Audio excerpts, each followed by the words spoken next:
Hello, my name is Norman Weinstein. I'm a chef instructor at the Institute of Culinary Education, and I specialize in knife skills. So today we're going to deal with maintaining your knife. There are several ways of doing it. One is using a product called a steel, and that's called honing. Unfortunately, this is called a sharpening steel, and that may confuse you because sharpening your knife is a completely different process. This is what you're going to do almost every time you use the knife. And sharpening is a process you'll maybe have to do once, maybe twice a year, or you may even want to send it out to a professional cutler. Your knife, when it's new, comes with its own edge. It's already sharp, ready to cut. This is a crude mock-up which I made from a piece of shim and aluminum foil, but it illustrates what the edge of your knife would look like under a microscope. It's not as straight as you think. It will not be as straight as a razor blade. It actually has these little jagged teeth on them, and that's what we call them, teeth. As you use your knife on the cutting board, those teeth start to fold or bend. So this is what will happen after maybe a half an hour or 40 minutes or more of use. Your knife is not dull, but it's going to get very hard to cut something. This is the point at which you want to take the steel and run the steel along both sides of the knife to bring the teeth back up into their original position. And sometimes it will fold this way, it might fold this way, so you have to put the steel on both sides of the knife. This is what is called a steel. Unfortunately, it has taken on the name of sharpening steel, and that's a misnomer, because that's not actually what the steel does. As I mentioned, the steel simply realigns the teeth on the edge of your knife. And they come, as you can see, they come round and they come oval. And if you wanted my preference, I prefer the oval steel. It gives you a little more space to put the knife on the steel. If you're concerned about getting the right angle on the oval steel, then use the round steel. They both do the same thing. Now, what size steel should you get? Well, that very much depends on the knife you buy. You want a steel that's at least 2 inches longer than your longest knife.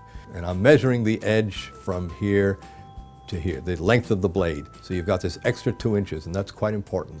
Most knives come sharpened from the factory, and the bevel, the angle at which the edge was put on, is generally 20 degrees. So that would be a very good number to start with, because that gives you a very good average.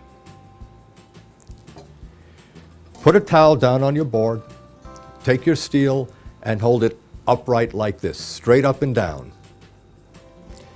Take your knife. To get the angle of 20 degrees, what you'll want to do is start with 90. Now I'm using the back of this knife, just for demonstration purposes. That's your 90-degree angle. If you cut that in half to 45, and then cut that in half to 22.5 and come in what we call a smidgen, this is the angle at which you're going to steel your knife. Again, you're going to realign the bent teeth. Now let's turn the knife around and actually put the edge of the knife on the steel, way up at the top. There's one other angle I want you to be concerned about, or I want you to notice, and that's the angle at which I start this process. Notice the tip of the knife. It's at a 45-degree angle to start. So let's do this process very slowly so you can see it. Starting at the top of the steel, and holding the knife at the proper angle, bring it down the steel. Your basic motion is pulling your arm back as you bring the steel down. Don't try for speed at first. That will come. What's important here is that you do not turn your wrist. Turning your wrist is going to change the angle. Here's one other thought. Once we've got the motion correct, you might want to start with moderate pressure, not too hard, for about 4 to 5 strokes, and after the second or third stroke, lighten it up. And you're back to work.